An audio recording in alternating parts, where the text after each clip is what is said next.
The explosion rattled through Jack's skull like a sledgehammer, and for a second, the world went black. Then came the pain, an excruciating, all-encompassing agony that felt like every cell in his body was being torn apart. His skin, shredded and scorched, flapped like a tattered flag as he was hurled through the air. A heartbeat passed, maybe two.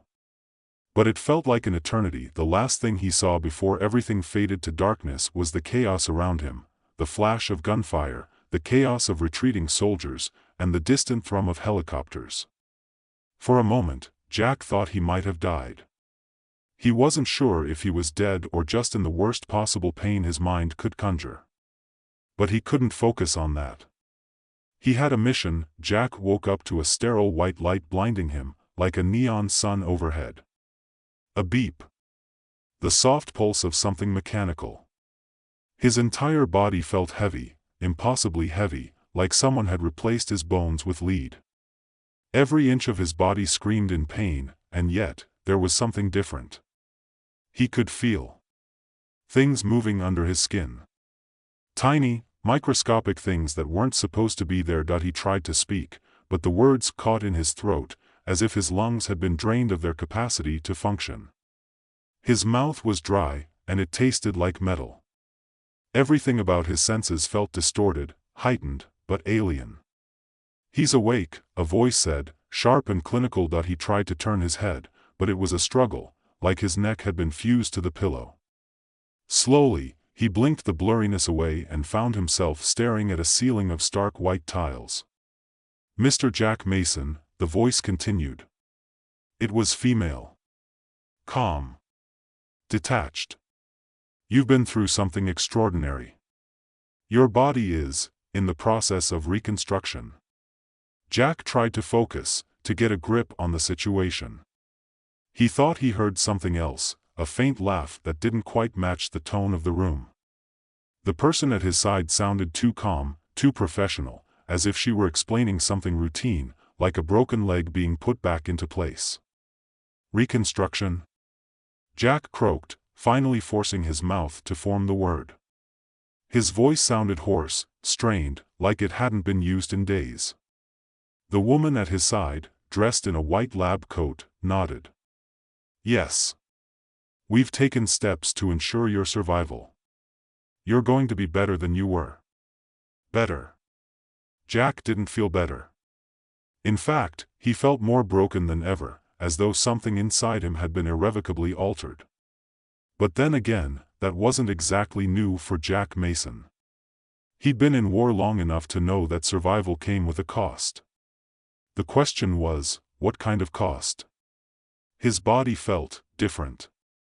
And the sensation of something crawling beneath his skin, pulsing, moving, was unsettling. A soft metallic click echoed in the room as the woman slid a small console across the desk to him, her gaze unwavering. "This will explain everything. You've been chosen for a unique program, one that could change the course of warfare as we know it." A long pause filled the space between them. Jack stared at her, his mind racing.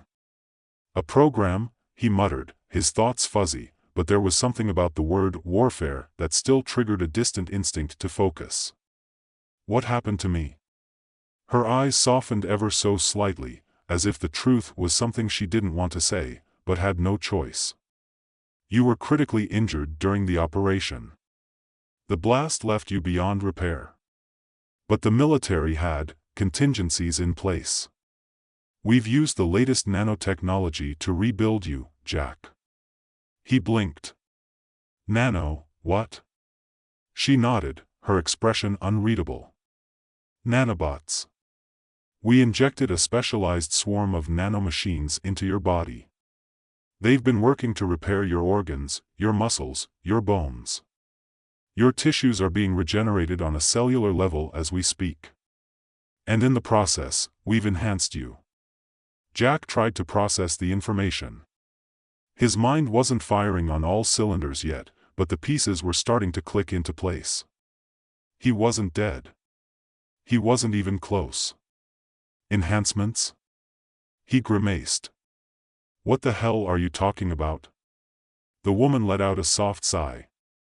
You've been remade, Jack. Stronger, faster, tougher. We've replaced damaged tissues, augmented your natural abilities. You are, quite literally, the perfect soldier. Perfect soldier? Jack scoffed, but it wasn't out of amusement. His voice was flat, tinged with disbelief. So now I'm some kind of weapon? The scientist's gaze didn't waver. If you like to think of it that way, yes.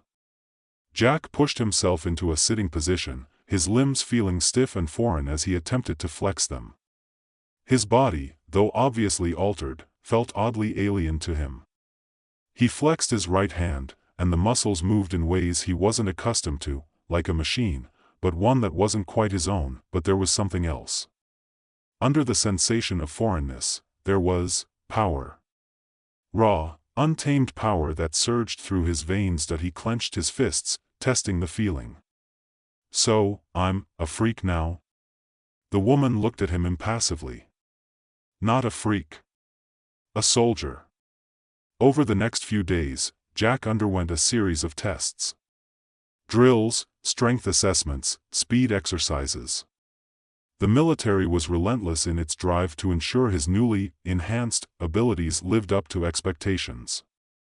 He couldn't help but feel like a circus animal being poked and prodded, though his new strength, his new abilities, were undeniably impressive. One morning, they had him spar with another soldier. A young, eager recruit named Zoe who had never seen anything like Jack's new capabilities. At first, she held her own, barely.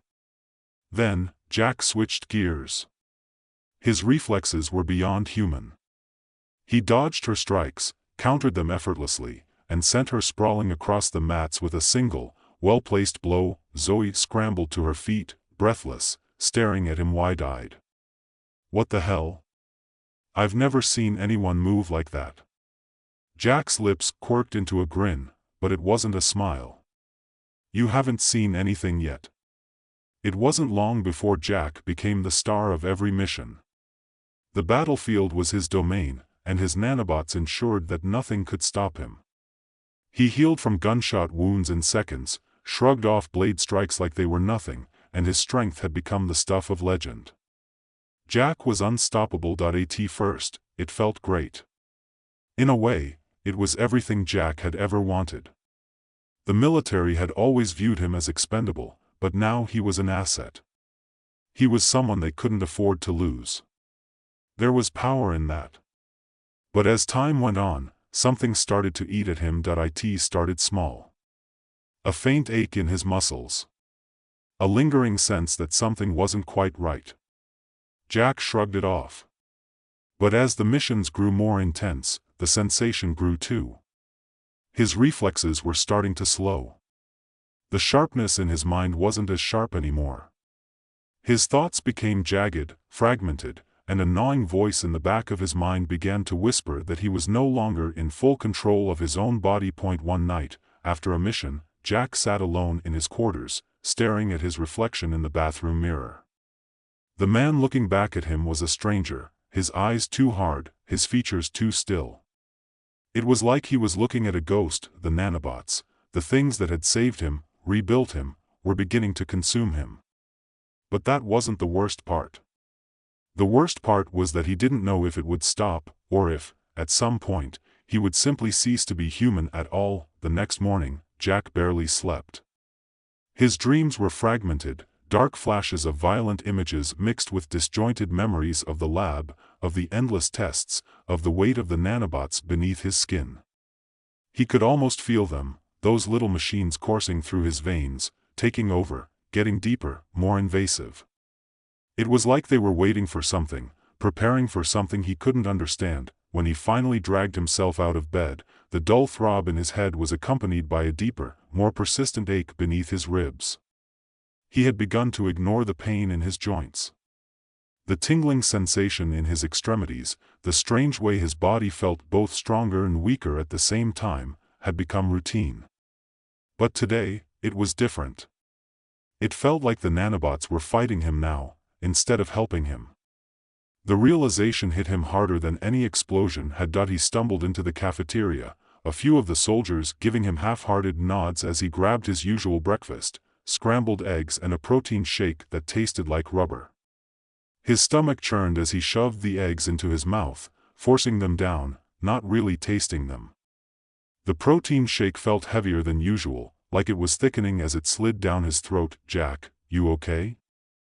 Zoe asked, sitting down across from him. She was always so damn cheerful, even after the most grueling missions. Her smile was infectious, though Jack had started to notice the cracks in it. She looked at him now with a concerned expression, brow furrowed, as if she could sense the storm brewing in him. "I'm fine," he muttered, not meeting her gaze. "Just tired." She didn't buy it. "You look like hell, Jack." He gave her a half-smile, but it felt hollow. "You should see the other guy." Zoe narrowed her eyes, obviously not amused.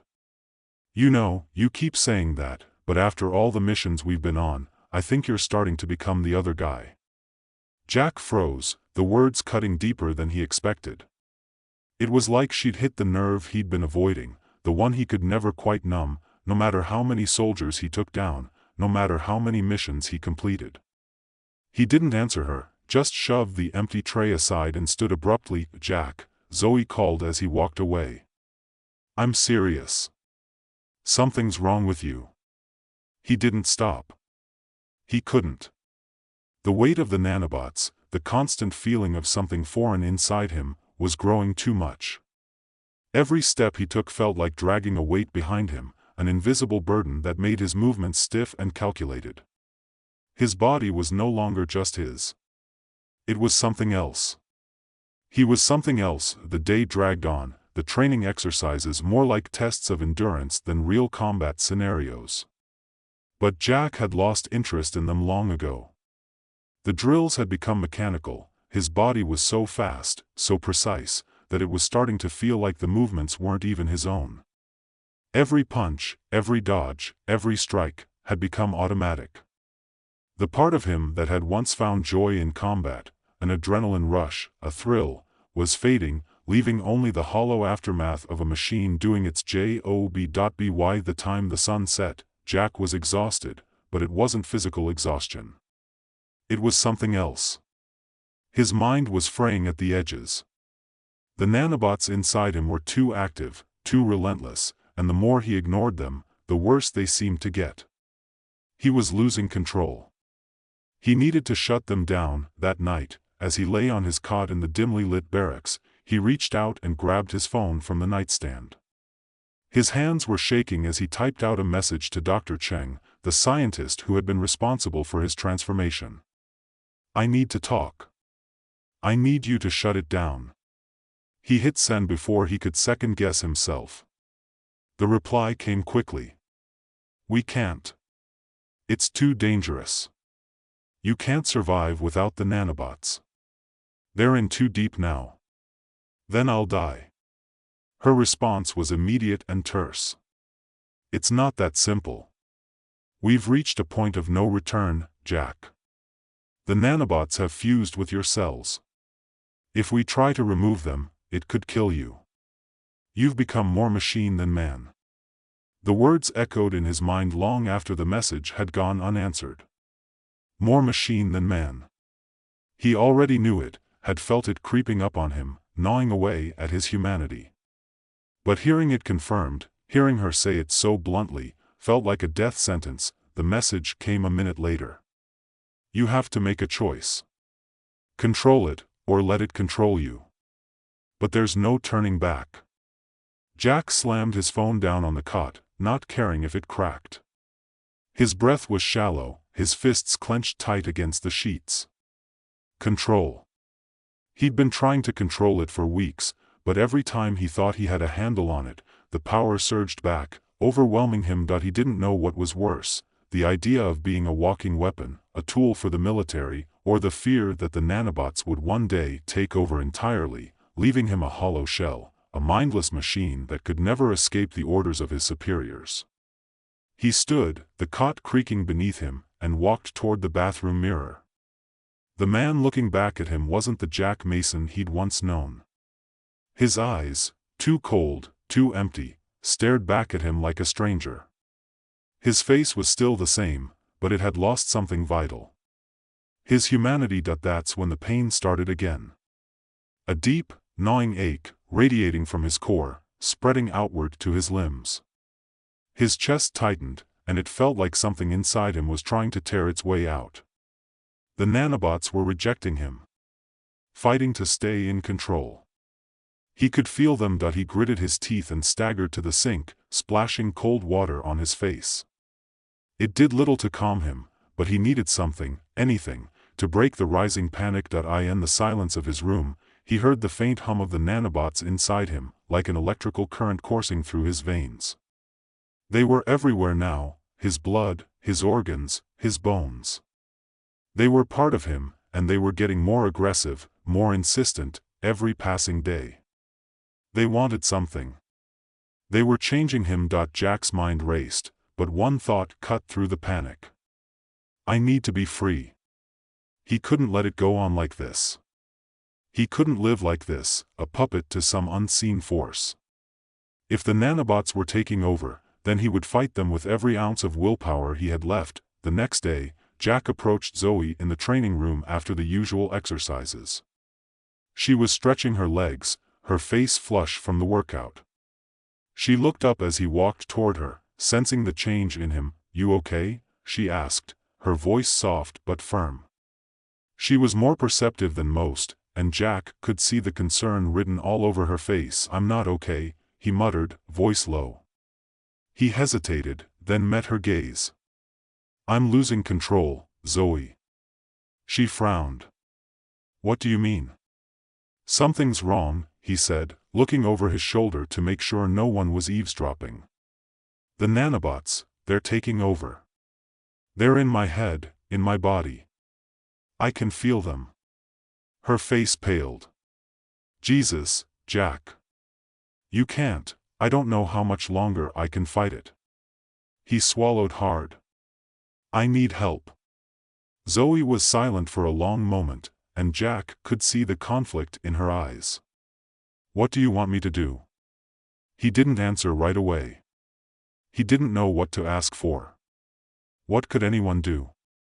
The nanobots were in control now, and no one could stop them unless they killed him. You have to get me out of here, Jack said, his voice barely above a whisper. Before it's too late. Zoe's eyes softened, her resolve faltering. Jack, if I do this, if I help you, it's not just the military you're running from. It's your own body. He nodded, swallowing the lump in his throat. I know. Without another word, Zoe grabbed her gear and nodded toward the exit. Let's go. Zoe led Jack through the maze of military corridors, her pace quick but deliberate. There was no hesitation in her step, but the look in her eyes betrayed her worry. It was a stark contrast to the way she'd usually handle a mission, confident, calm, unfazed. Today, she was anything but. Where are we going? Jack asked, keeping his voice low. They were moving fast, past officers and soldiers, but no one seemed to notice them. Everyone was too caught up in the monotony of the day, focused on their own routines. I've got a contact, she said, her voice clipped. Someone who can help. It's a risk, but right now, it's our only shot. The tightness in Jack's chest was growing. The feeling inside him, the presence of the nanobots, their endless, ceaseless buzzing, like a swarm of bees trapped beneath his skin, was becoming unbearable. It was like they were actively searching for something they needed, but he had no idea what it was. As they reached the side exit, Zoe swiped her clearance card, and the door opened silently. It was a maintenance exit, tucked away from the main building. No one would see them leave this way. Where are we going? Jack asked again, more urgently. Zoe hesitated for just a second. A clinic. A doctor I know. He specializes in, well, unusual cases. Unusual? Yeah. Like yours. Jack gave her a wry smile, but it was thin and brittle. Great. A doctor for freaks. Not exactly, she replied, glancing around to make sure no one was following them. He's a specialist. Does a lot of work with genetic anomalies and experimental procedures. There's a chance he can help you. Jack didn't feel reassured. There was no magic solution to the problem he was facing. No doctor or specialist could simply reverse what had been done to him. The nanobots were embedded deep inside him now. He could feel them every time he moved, like they were awake and listening. They had been rebuilding his body, repairing his wounds, making him stronger, but now, the more he used them, the more invasive they became. His mind was starting to crack under the pressure, his thoughts warping, twisting into something unrecognizable. Was this what it felt like to lose your humanity?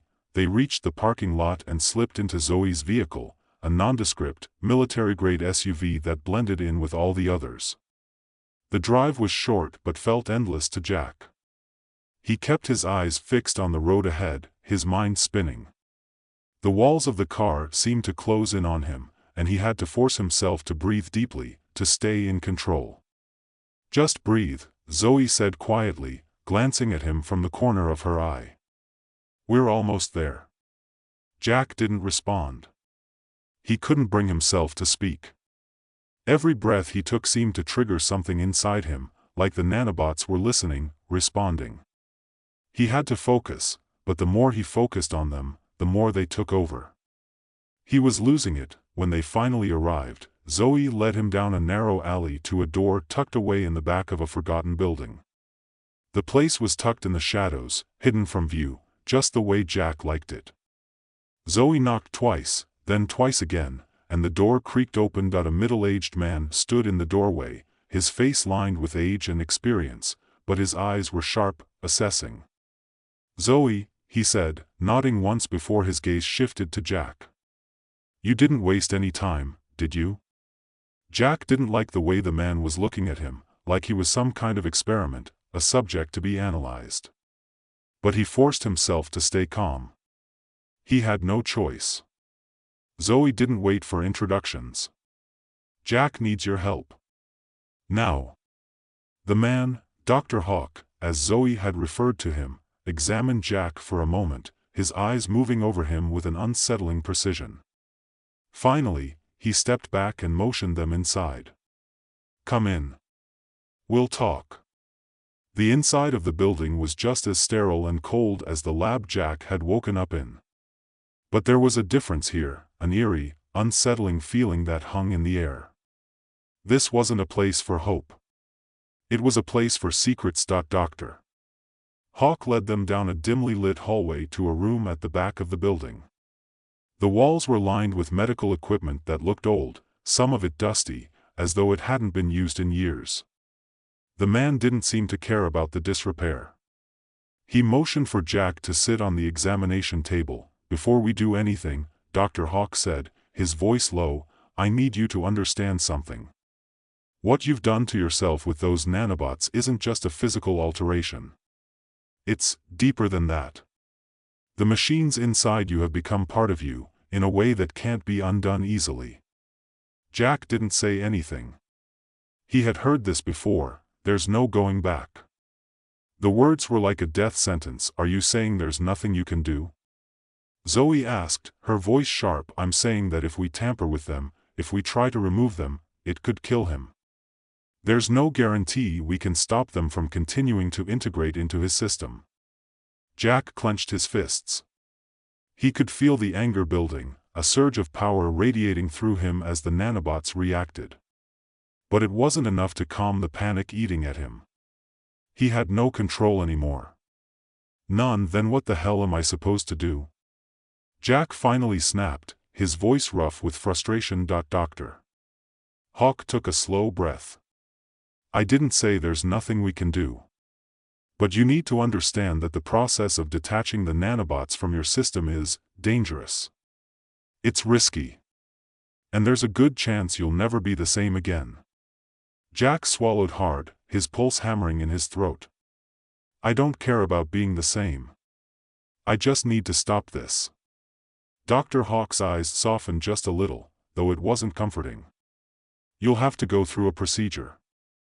It will slow the nanobot's influence on your system, give you back some control, but it will take time.